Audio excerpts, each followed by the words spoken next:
If you collect these taxes, there must be accountability, there must be transparency. Amending the constitution, to include the provision that if you support the other side, you're going to be sacked. For me, just set the rules. If you have the numbers, come to Parliament and show it.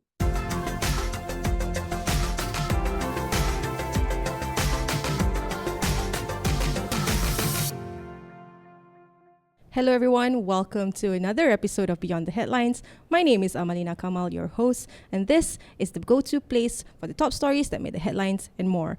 Now, in today's episode, we are going to talk about quite a number of topics in which we will be exploring, specifically surrounding the preparations as we gear towards the upcoming parliamentary session that is going to take place on February 26th. Now, the upcoming session is expected to tackle a range of issues, and so I have with me on set our very own news reporter, Qistina Sallehuddin. Welcome, Kis, to Beyond the Headlines. Thank you. Hi. How Thank are you you? for having me. Good.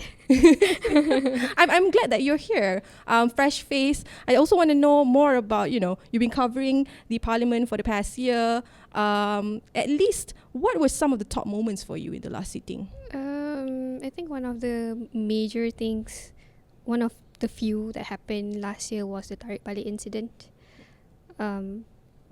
Which we saw a lot of attention. Yeah, which caused a huge ruckus in the Dewan Rakyat. You can see the opposition and the government side both, bantering against each other. So I think that's one of the one of the top moments, experiences in parliament, embedded right? in my head. Yeah, so the first meeting of the third session of the 15th Parliament. Now, that is a mouthful. It will actually begin with an official opening on February 26th itself, in which is set to be graced by the Yang di-Pertuan Agong, followed by a royal address.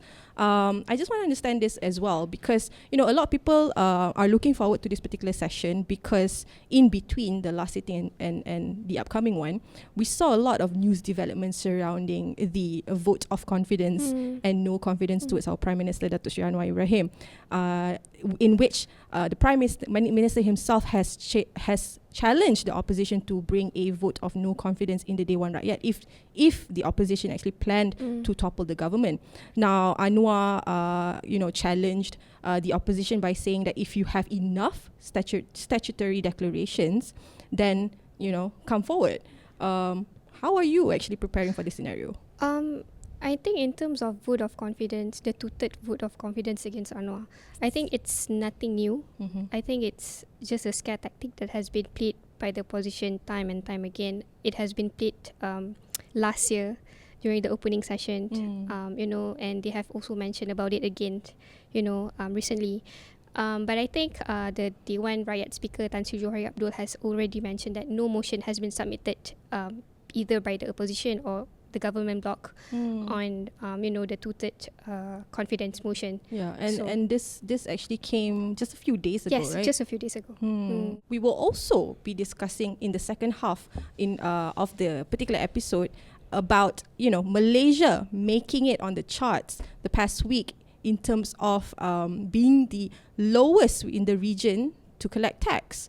And for this, I have our guest expert, Managing Director of Thannees Tax Consulting Services, Thanneermalai. Welcome, Thanneer. Thank you very much. Thank you, and thank you for inviting me. Yeah, it's a pleasure to have you here. Yeah, it's a pleasure. Yeah, because we also want to talk about the economic developments as well as tax Sure. impositions that's going to be introduced. I think among them would be the SST that's coming on March 1st. Yes. And There's lots of things coming up, yeah, and I'll explain lots that to of you. things. There's a whole plethora of things that are actually coming up.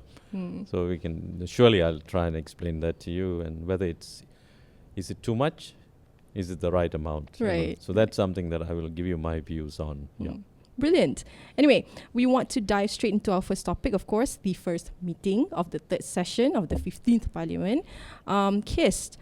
Keith, maybe, for this coming session, what are some of the key issues that we can look forward to being passed or being tabled? Let me just start with what other policies that have been passed in the last sitting. I think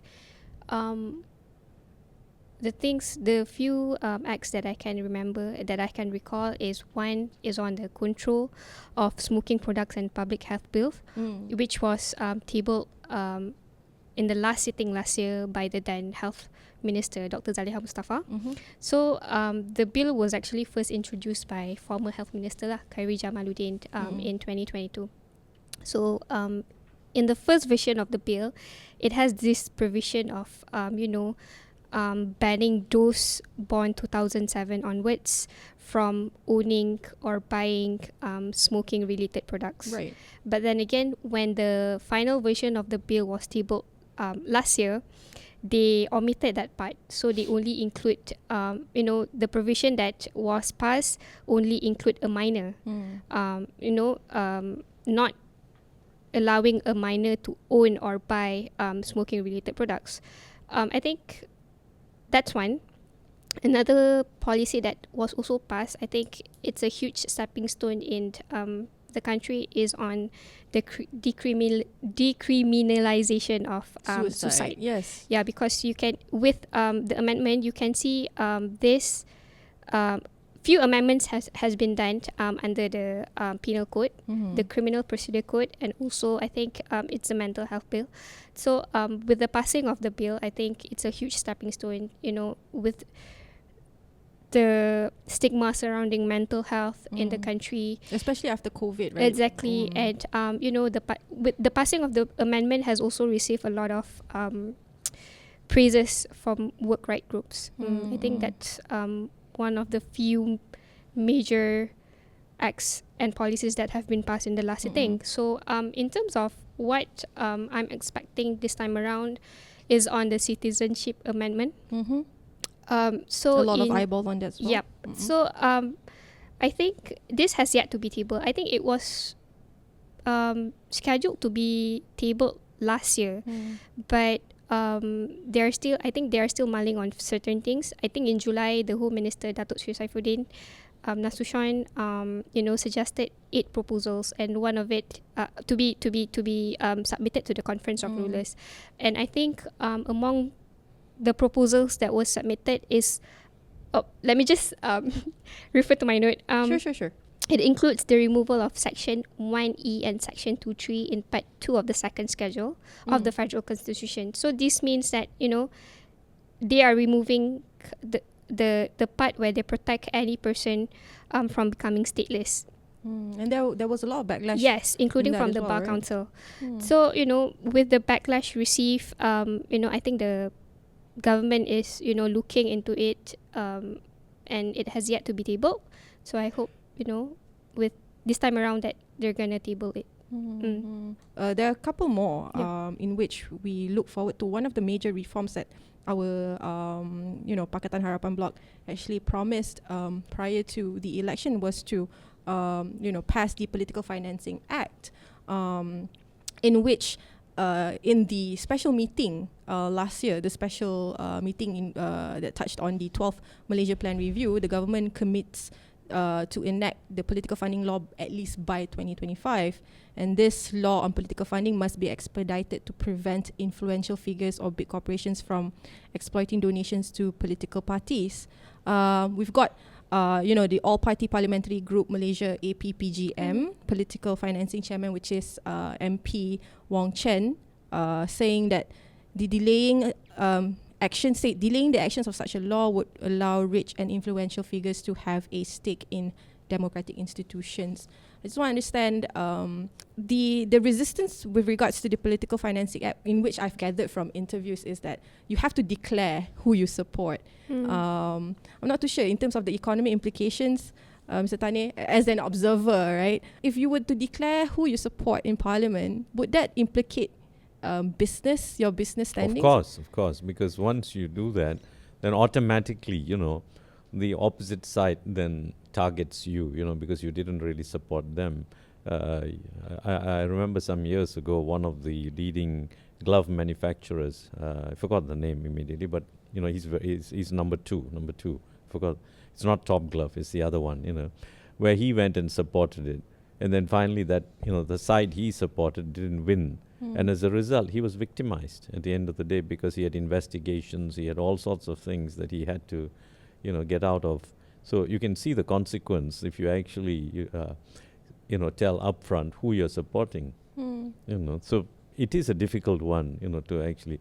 But political financing, but it's not something new. It's happening in the US, it's happening everywhere in the world. Political financing, without financing, you're not going to go to elections, So maybe sometimes that's a better way of actually, being more transparent rather than actually trying to collect money in other ways to actually fund your financing, your political campaigns, It's better to have transparency, but you shouldn't be victimized as a result of that. There should be protection towards that. Because what happens is, if you're victimized, then there is a danger that whoever you supported, you have your own commitment. You have your reasons why you're supporting it, and it should be respected for that. Now, I suppose as the government plans to, enact this by 2025, this is one consideration that they have to make in terms of how they're going to shape the regulations with regards to having this political financing act be put in full force. Another, bill that we are really looking forward to is the cybersecurity bill, in which our now comms minister, but previously was the comms and digital minister, Fahmi Fadzil, mentioned that the cybersecurity bill is supposed to safeguard the national security and geopolitics of Malaysia. In November, I believe, he mentioned that this particular bill, or at least the cabinet has agreed in principle to, the drafting of this bill, focusing on regulatory powers and law enforcement. This is also because as of October 2023, more than 2,000 cyber incidents have been reported to the National Cyber Coordination and Control Center, NC4, as well as NASA. This particular cybersecurity bill, now with Gobind Singh as digital minister, I suppose it's the most look forward to kind of discussion that will be tabled. And when it concerns cybersecurity, it also concerns infrastructure as well, right? Absolutely. I'm not too sure how the conversation is going to take place, but for Gobind, because he has some sort of experience when it comes to reforms and passing policies, so I'm actually eager to see how that transpires. Also, in the coming parliament sitting, prior to that, we've been hearing all this development surrounding, the shadow cabinet, right? So, Kis, maybe you can enlighten us with this whole opposition members shadowing actual ministers. Okay, so this shadow cabinet is actually not something new. They have had it before. I think they had it last year, but this time around, they change portfolios. For example, when you see the list this time around, you can see interesting combos. For example, you can see the Pacho MP Shahir Sulaiman. He'll be shadowing, I think, Economy Minister Rafizi Ramli. So that's an interesting combo for me, I believe. Because we've seen the debate. Right? Yes, we've seen the debate that transpired last year. So I am anticipating on how is it going to be? How is it going to be like? And other combos, we also have Wan Faisal shadowing the Foreign Affairs Minister, Takiuddin on the Home Minister, and also I think Mas Amirati, she previously shadowed Law Minister Azalina, but now she's shadowing the tourism. Just to give a little bit more context to our audience, Hamzah Zainuddin, Perikatan Nasional's Secretary General, actually mentioned, he shared a list of all these particular shadow cabinet members, but stopped short at announcing who the PM is, but hinted that, of course, it will be Tan Sri Muhyiddin himself, because he's the leader of the pack. I just want to understand this as well, Kis. How often should, actual members and the shadow cabinet members should engage with one another in terms of their job scope and their due diligence of sorts? If you ask me, they should do it as often as they can. There must be check and balance, right? So I think you need to play your cards well. In order to be a good opposition, of course, you need to find a way, to shadow these ministers, either or not they attend the session. And I think when it comes to this also, the ministers must also, play their cards well. These are the people that, going behind you, to tell you that, hey, you're doing this wrong. But existingly, do you see that engagement being as often and as it should be? Not really. Not really. Because sometimes these ministers has their own, schedule. They have post-cabinet meetings and everything. So you don't see them quite often in the sittings. I mean, they do go in, but, that's why I'm saying this opposition needs to find a way, to attend to these ministers, to tackle them. I also want to draw our attention to the Parliamentary Services Act, the PSA, in which it will be reintroduced to give Parliament total independence from the executive branch of the government. This is only because existingly, the House of Parliament is not able to manage its own affairs, in which, for example, selecting staff, controlling expenditures. They want that sort of independence. This was repealed in 1992 during Dr. Mahathir Mohamed's first stint as Prime Minister. So reintroducing it back might be one of the way forward in terms of ensuring Parliament is able to take place without waiting for the government to set the timing, right? The PSA was also one of the, I think, key reforms in Pakatan Harapan manifesto in the 2018 general election. I think the current Prime Minister, Datuk Seri Anwar Ibrahim, during his opposition leader days in 2020, if I'm not mistaken, he has also mentioned the need to enact the act again to ensure that Parliament has its independence, are able to run on its own. So I think it's timely that such act is enacted again. Again, I just want to remind, because at the moment it is up to the executive to decide when Parliament sitting will be in which in the past has caused much dispute among our MPs. When you delay your sessions, you're actually delaying what the rakyat wants you to table, right? The important reforms. During the last sitting, the Speaker, Tan Sri Johari Abdul, he mentioned that the draft of the bill of the PSA has been submitted to the AGC. Earlier we mentioned about the government's 12th Malaysia plan review, right? So for this, our Madani government actually increased the expenditure by 15 billion from 400 billion ringgit, aiming to finance priority areas, improving management quality and retargeting the subsidies. Prime Minister Datuk Seri Anwar Ibrahim actually stated that the plan will align the Madani economy vision and commit to spending at least 90 billion annually for 2023 up until 2025. Thanneer, I just want to ask already you if you think about it, that has been exceeded in this, the budget that was announced, the late budget was already, if you look at development expenditure alone, we are looking at 99 billion. This 415 includes not just that, it's also looking at subsidies and a much wider thing.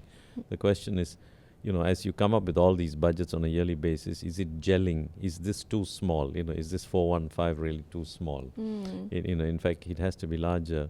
But the question here is, Malina, is really, where are we going to get the money from? That's the big question that is in everyone's mind. Because you've got to fund it. There's only a couple of ways of funding this. Really, you either increase your taxes, you sell the assets you have, or you need to borrow money. That's the only three ways of actually funding this. And you need, you need more and more expenditure, because if you think about it, this 12th Malaysian plan is it's excellent, but I think the plan has to be increased even further. The 415, in my opinion, may not be sufficient if you want to really get Malaysia up and running into a higher growth target. At the moment, you look at it last quarter, our economy has really gone down. It's only about this year we are expecting not more than 3.8% growth, and the last quarter was 3%, which is bad. And this quarter, it has to really pick up. And the world economy is in such a turmoil at the moment. Your exports are mostly affected. So you have to, you must remember, Melina, one thing is no point having anything. You must know where to get it from also, because you need if you want to spend money, the money has to come from somewhere. Either it has to come from income, or it has to come from sources like borrowings, and you sell assets, and what do you do with it? You've got to generate the income. Right. So sometimes you've got to get back to simple, realism. It's like your mother taking care of the food budget. Unless there's money coming in, you can't spend money on the home, you know. So it's simple economics. You know, I remember Mrs. Thatcher those days. She used to do what she called, you know, sort of home economics.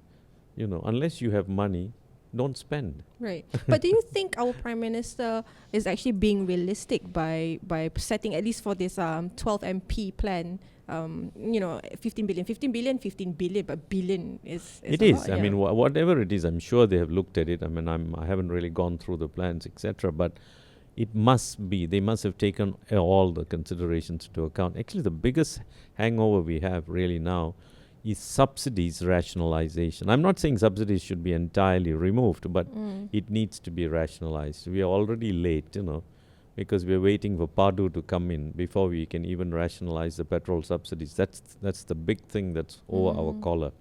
We need to get that sorted out as quickly as possible. Otherwise, we are subsidizing the wrong people. Oh no. So those kind of things, subsidy is number one that has to be actually looked at, you know. And certainly you need to look at tax reform also, because taxes, you know, you can only collect so much. You can't just keep on collecting and collecting and collecting. You'll dampen the economy. So you've got to be very careful. But tax can be used as a tool to also, you know, push the country forward, because you incentivize people in the right areas. You know, that's the other thing. So you have these two. I'm very realistic, because I like to think about it as whatever you're going to spend, you must know where you're getting it from. And the other reform that really needs to be mentioned, and it's very, very, very sensitive, is the pension reform. Because how are we going to keep supporting the pensions? You know, because to be honest, normally pensions will come if you have a corpus, that means capital set aside. We don't have that amount of capital. You need probably more than 700-800 billion, I think, you know, to fund the kind of, and the number of people who are growing old are also getting larger. So pension reform has to be, you know, and people have to work longer also. So Those are like major considerations. major considerations that have to be taken into account, because we still can get out of our problems. We still can become a very, you know, back into a fighting economy, a tiger economy, you know, but that must be the willpower, not only just the politicians. The people need to actually support it. There must be trust. Trust deficit is another thing. You know, there must be trust that what you say, you live by it. You know, you just don't talk and then go away. We don't want lectures, we want action. That's a nice way to put it. No lectures, but more action. But anyway, we have also collected some insights from friendly MPs on the matters that we have discussed and more. So let's roll to the clip and hear what they have to say. I would like to see the government do a few major reforms this year for 2024. The first one is, of course, the Parliamentary Services Act. We do need to put into practice legislation that ensures greater separation of power between the executive and parliament.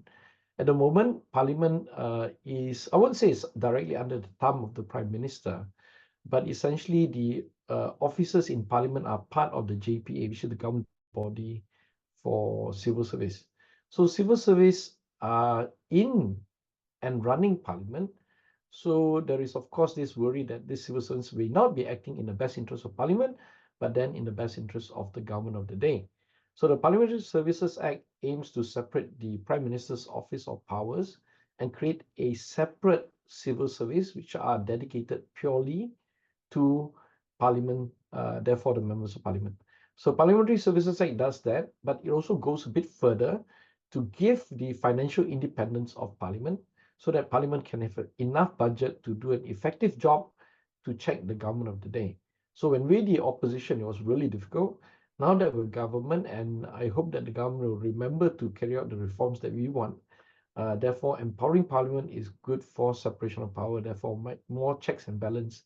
Of course, for my ministry, the one of the key policies that I'm looking forward to is to bring to Parliament an act to form the Malaysian Media Council. So this is something which we've been talking about for the last 5 years, since Wabi Gobin's time. So we hope to see it realized. I think what we're concerned about is the overall sustainability of the media ecosystem, and also some of the opportunities and challenges presented by social media. We also need changes to the House rules. I mean, basically, we're looking at the standing order of Parliament. The most basic one and most important to me is just private members' bill. When we're the opposition, when we tried to table a vote of no confidence against the Muhyiddin government, and I don't know whether we tried one for Ismail Sabri, I don't think we did. But for the Muhyiddin government, the speaker then ruled that it was not legal to do so, that we don't have a right. What do you mean there's no right to challenge whether the government has legitimacy or not? You know, we could have done it if there was a reform to the house rules or the standing orders for us to table a vote of no confidence through a motion, a private member's motion. So I would like to see, the Tan Sri Johari is absolutely right. He's actually driving a lot of reforms, but I think the bigger reform that he needs to push very hard for is the introduction of private members bill. Amalina, I mean this issue. I mean I don't deal with rumors and political maneuvering. I mean, there are very specific people that love to do this kind of thing, all this coffee shop talk, plotting, all sort of theories, Okay, to me, I'm a technocrat member of parliament. For me, just set the rules. If you have the numbers, come to parliament and show it. You don't have to go and do all sort of backdoor deal lah. Go and sign statutory declaration. All those are already covered by the amendments to the anti-hopping law. So this is a new Malaysia in the sense that after the anti-hopping law, it's very difficult to do all these backdoor deals to try to topple the government. If you have the numbers, come to parliament. But there must be a trigger point on when can you table a vote of no confidence. I hope all of the MPs will heed and junjung kasih and junjung titah Tuanku Yang di-Pertuan Agong. So I think we should take the cue from His Majesty's speech on the 26th. Okay, all right. Thank you. All right. Now, that was just some important takeaways from our MPs. I would just want to draw the attention back to the floor, further expanding this whole argument about the decorum in Parliament, right? I mean, the behaviour and the attitudes among MPs, especially when talking about serious issues. So in this particular Parliament session, the coming one, we are also anticipating discussions on the proposals to amend the Houses of Parliament Privileges and Powers Act 1952.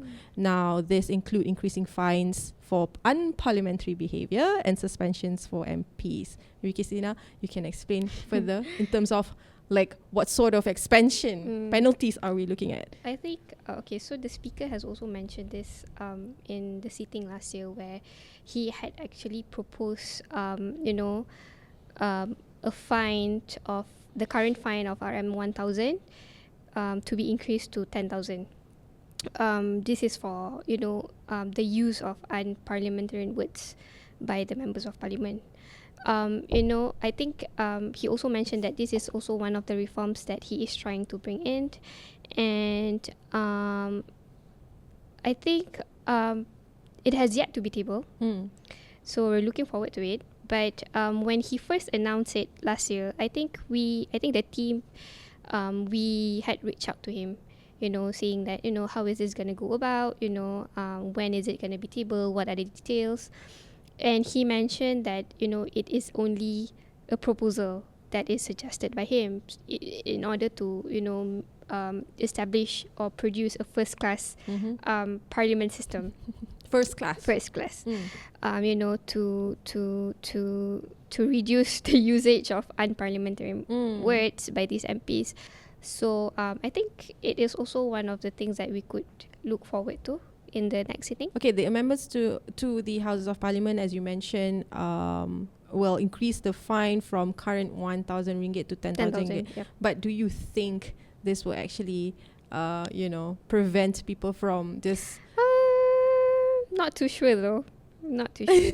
being so colourful. I mean, a part of Parliament, part of why people want to tune into Parliament is because of the colourful language. Yes. But of course, again, like you said, the Speaker wants a first-class setting because the length of suspension imposed on MPs for making uncouth remarks can actually cause them to be suspended for about 30 to 60 days. That's a long time. That's like a long time. The whole It's a session. long time. The whole session, exactly. We need parliamentarians in parliament, not out of parliament. Exactly. Yeah. That's true.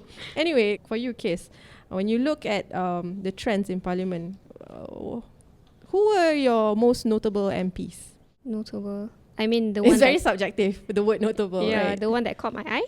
Caught your eye. Probably the most, I suppose, responsive when you do Responsive. follow-ups. I mean, it's either way, it's difficult to get them anyways because the setting is different. We used to be allowed to go to the lobby and reach out to all these MPs, but now they have separate the media from they don't allow us. Basically, they don't allow us to go up, but we still do if we need something. Okay, who One Faizal is responsive. okay. One Faizal is responsive. I think the Pendang MP Awang Hashim is also responsive. From the government side, it's Yobini. You also have the communication minister himself, Fahmi Fadzil. He's also responsive. Okay, my next question to that would be in terms of trends, right? How do you think our speaker fared in the last sitting? The speaker himself, Tan Sri Johari, I think he has a lot of patience.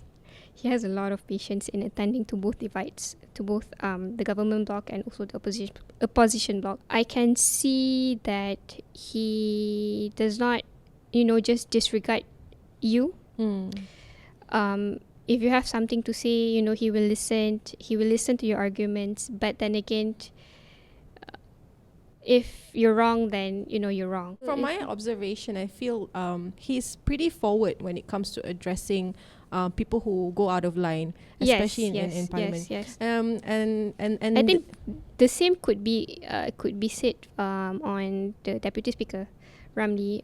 He's a no-nonsense person. So you see, in contrast to Johari, you can see him being patient, but when it comes to Ramli is a bit he has always has this strict demeanor, when he comes and when he chairs the meeting, the session, he has always advised the house to maintain decorum, advising the MPs that hey, the public is watching, the public is aware of your behavior.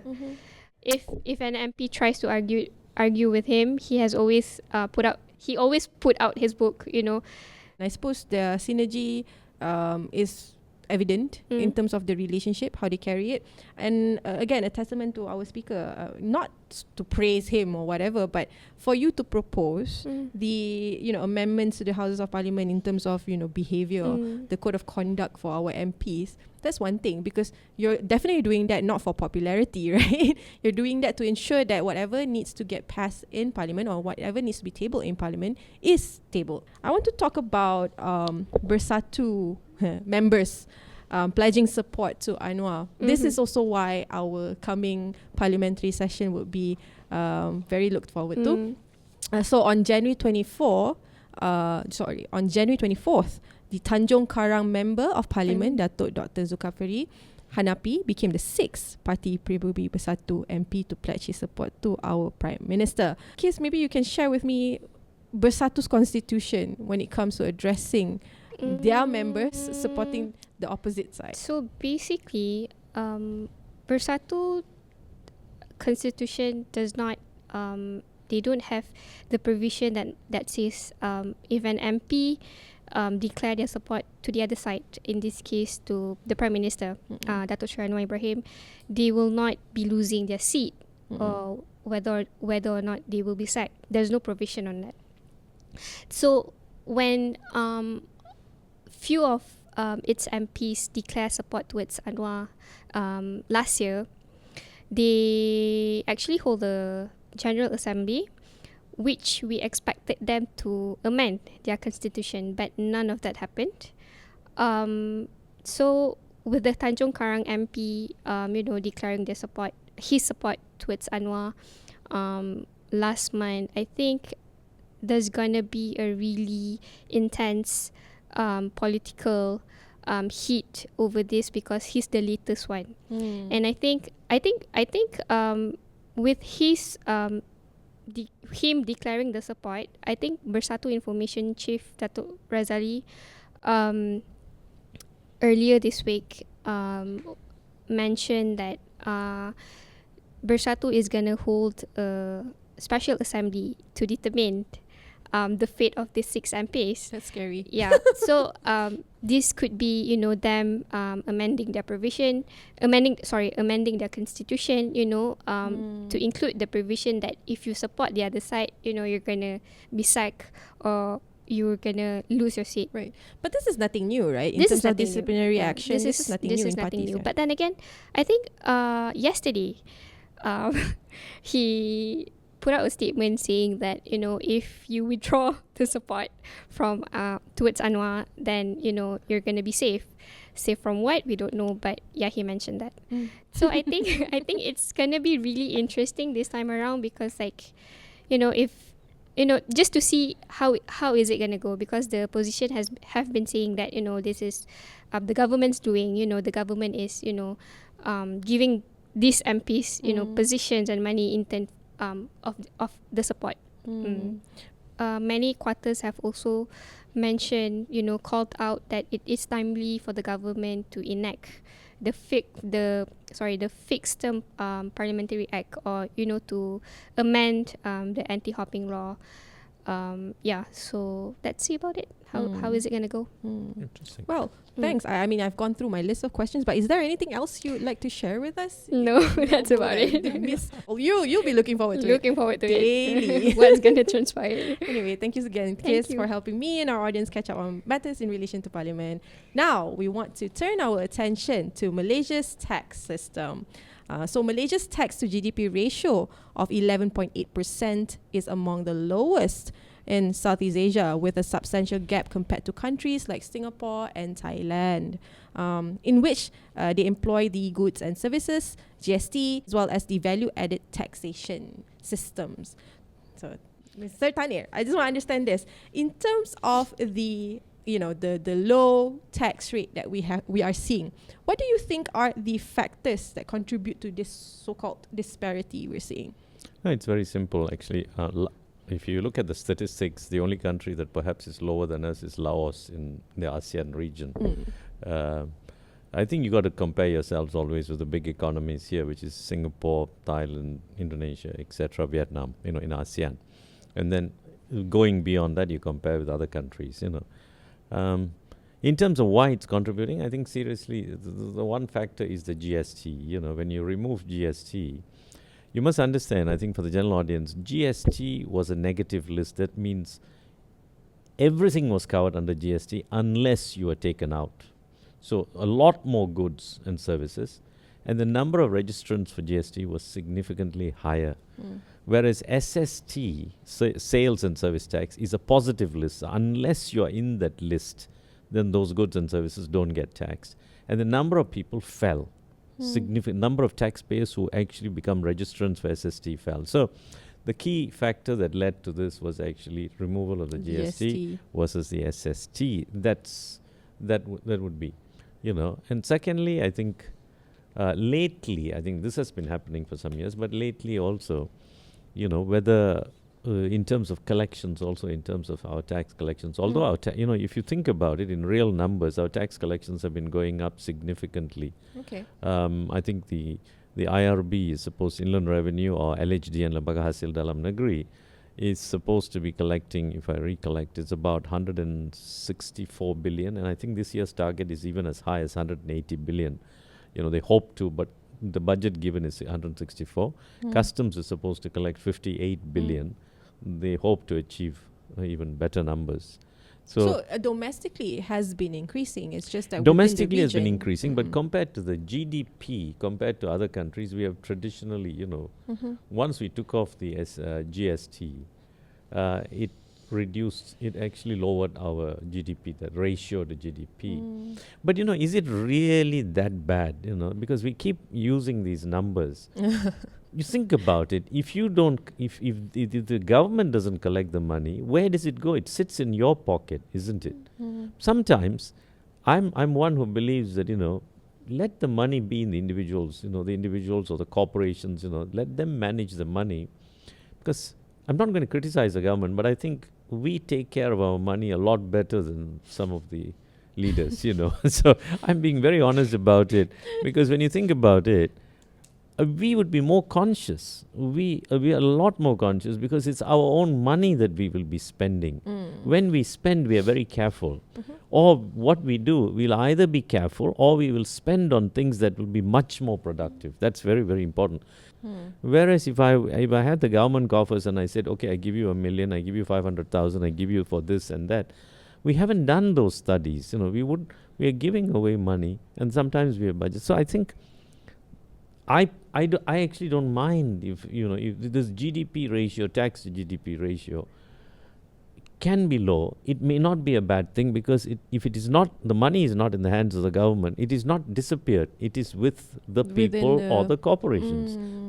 So it's not a bad thing. But the underlying thing is, if government needs to spend, on the people, on the infrastructure, which is why we collect taxes, then you need to collect the taxes. You have no choice but to increase your tax collections.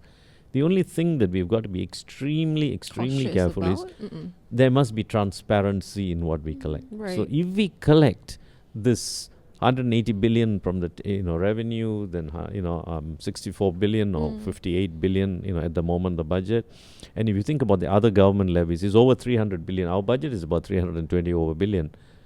Now the question is, how is it being spent? Is there transparency? And how are we preventing leakages? Right. Because at the moment, if you think about it, I'll just go a little further, Melina, is the ordinary man like you and me, who, we are paying taxes.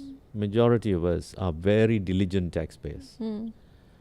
So the question comes to is, also when we talk about tax collections, the extreme, at the very top end of the brackets, actually the amount of taxes they pay, for the dollar we earn, we pay the right amount or maximum amount. The question is whether the top also pays, that the high income earners, especially it's not the high income. The high income earners I don't mind because they're contributing and earning, especially those who are stewards in companies. More important is the people who have acquired enormous amounts of wealth. And have they paid taxes? That's another thing, So you think about it, if you collect these taxes, there must be accountability, there must be transparency, and we want leakages to be reduced. Automatically, then taxpayers will pay, your tax collection to GDP will go up. But if whatever said and done, the government is, in my view, the way they're going to increase tax collection. So and increasing this tax collection, at least the federal government projects a 1.5% increase in revenue collection to 307.6 billion about for this year alone. 300 odd billion, yes. Yeah. So again, like you mentioned, accountability, transparency, everything. In terms of how you're going to manage this, and this is entirely, it's what tax reform is all about. Yes. And public opinion also is central in terms of this. It's the central thing, because if you don't get public opinion on your side, you are not going to get cooperation from taxpayers. You can, the customs, the income tax people can go around raiding anybody they like, but if you don't get cooperation from the taxpayers, you're not. Raiding and trying to collect from the odd character takes a long time. Whereas if you improve compliance, that is willingly and voluntarily submitting your tax returns and filing your SST returns or your income tax returns, money flows in like a waterfall because it comes from millions of taxpayers. Whereas going after the odd person, chasing, that takes a long time, a lot of effort, cost. Now, has it actually worked though? Because I always see it's just like you're picking, like it's like if this person were to declare or openly flash, their wealth, then you get investigated or sorts, right? Not necessarily. Where they get investigated is, you see, normally when people get investigated, I'll tell you how people get investigated is, now they don't look for if you flash around a lot, you certainly deserve it. You're asking for trouble. But even if you don't, you've got all these assets that are located overseas. One thing is there is an exchange of information under the from 2018, they have an exchange of information. So automatically, if you have bank accounts, anything to do with, like insurance policies, anything to do with financial assets located overseas, each country is forced to. If you don't actually sign up, you'll be blacklisted. So automatically, there's an exchange of information. So people know if you have, but that's only the bank accounts of financial assets. But there are lots of people who actually keep money in non-financial assets which they cannot track, in artwork, in Bitcoin, in all sorts of, there are so many other ways that it's not being tracked at all. But at least they're now getting. So that's one way. The other way is also, where you actually have assets, and then you're not, the income doesn't support that. So that's another thing. They call that capital statements, if you ask.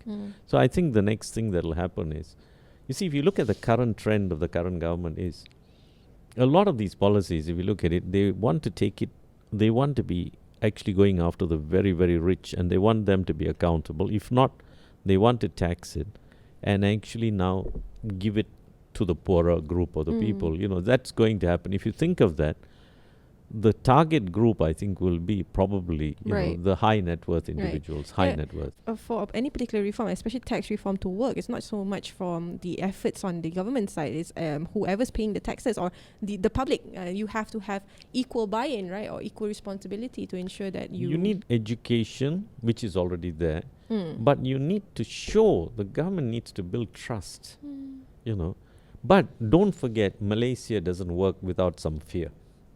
So you need the enforcement. If you stop enforcing, that is, if you stop doing the investigations, if you stop doing the raids, if you stop doing the audits, Malaysian taxpayers won't pay you anything. You will be totally. So you need to keep that fear that if you don't, as a taxpayer, file your returns and pay your taxes, you will be caught. You need a carrot and stick, but most of it should be the carrot, where voluntarily you're coming in. The stick you need to beat once in a while. You must have the stick. If you don't have the stick, people will take it too easy because, there's a tendency to say, never mind. Like currently there is a self-voluntary declaration arrangement, whereby for indirect taxes, sales tax, service tax and all that, I mean, if you think about it, and also for income tax up to 31st May, it's like an amnesty scheme. Now they're allowing you, if you have not paid your taxes in the past, you can now come and pay without penalties. So that's open till May. But, the question is, are people coming in a big way? They're very scared. If they come in, I declare now, in the future. In the future, I have to carry on paying taxes. Right. That's what they say as well. If you declare your taxes, right? So you have to continuously do it. But isn't it irresponsible? Exactly. Because people like you are young and people like me who are much older, we have been paying taxes all these years. Why should I pay taxes for God knows, the last 45 years or something like that?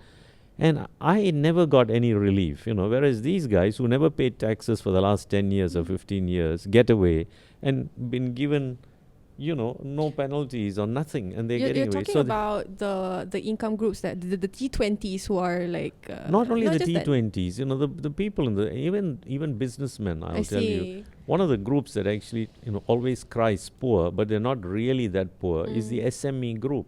Many of the SME owners are actually the rich tauques and the rich bosses who actually are SMEs, but they're pretty well off. But do they pay their right taxes? I think the SME group also should own up. We give them so many benefits, right, from lower taxes to this thing, but they have to live up and pay. Do they keep the right set of books? In fact, I think the big corporations are more responsible. Of course, the T20 is different. They can afford to buy the best services.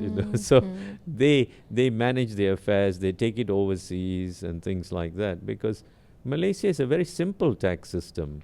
So far, until this year, we never had capital gains tax. Right. So, but soon we will. Right? Only on a small segment, which is actually the unlisted shares. Very. Whereas all our neighbors have full capital gains tax, except Singapore.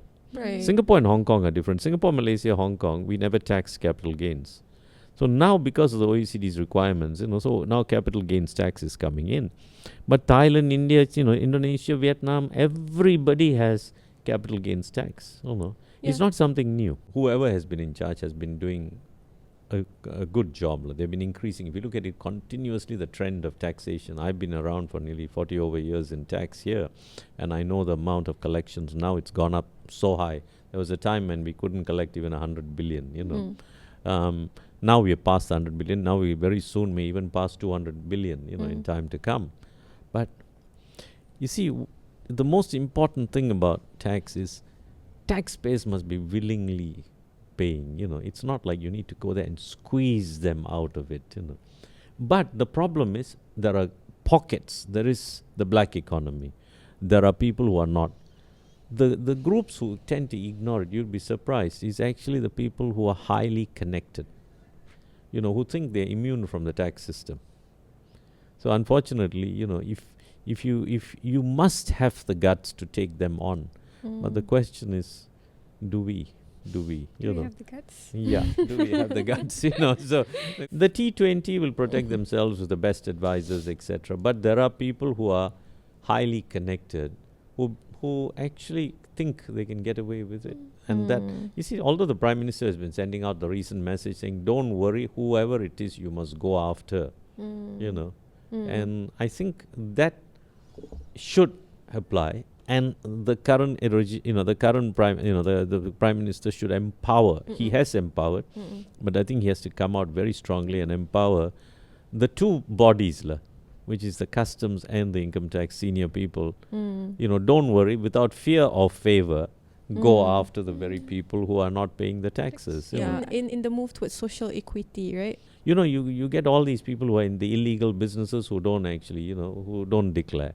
And so there are people, and there are people who've taken, if you think about the wealth in Malaysia over the years, London, Melbourne, places like that, Singapore, these are three big locations. If you look at it, Singapore and maybe in the past Switzerland, where so much money is stashed away, it's unproductive because they take billions, they park it away, and you think about it, it doesn't help us.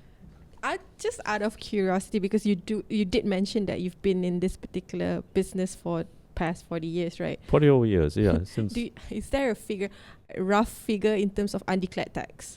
I was even the president of the research, Tax Research Foundation. We did research, and I was also the president of the Institute of Taxation Chartered.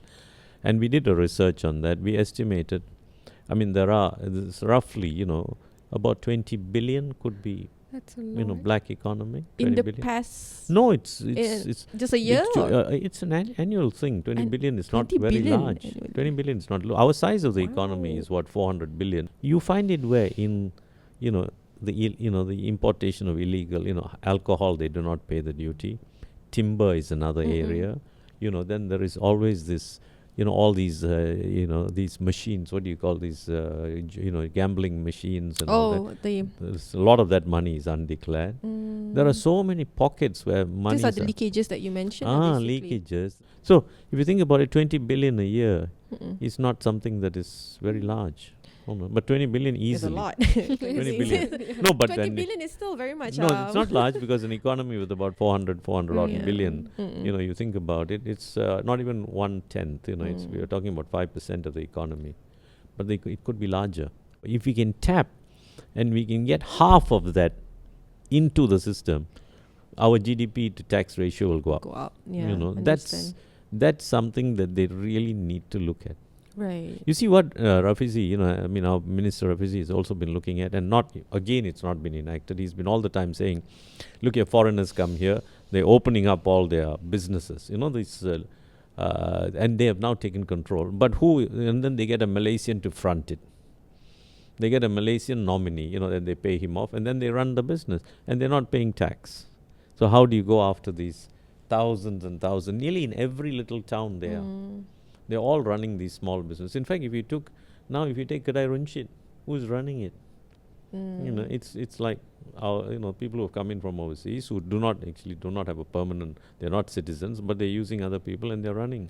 Proxies, nominees, but these are the owners behind it. They've taken over that kind of business. So I don't think they pay any taxes at all. Of course, March 1st will be our SST going up by 2%. And it will also encompass a few other areas in which previously were not taxable. The 6%, 8% is not something I'd be surprised. I expect, and I think we will expect it to even go up higher in time. In years to come, and more services will be included. At the moment, they've included karaoke services, they've included logistics services, but kept telecommunications and kept, one or two other, 3 services actually at the 6% level. But that is to increase your tax collection.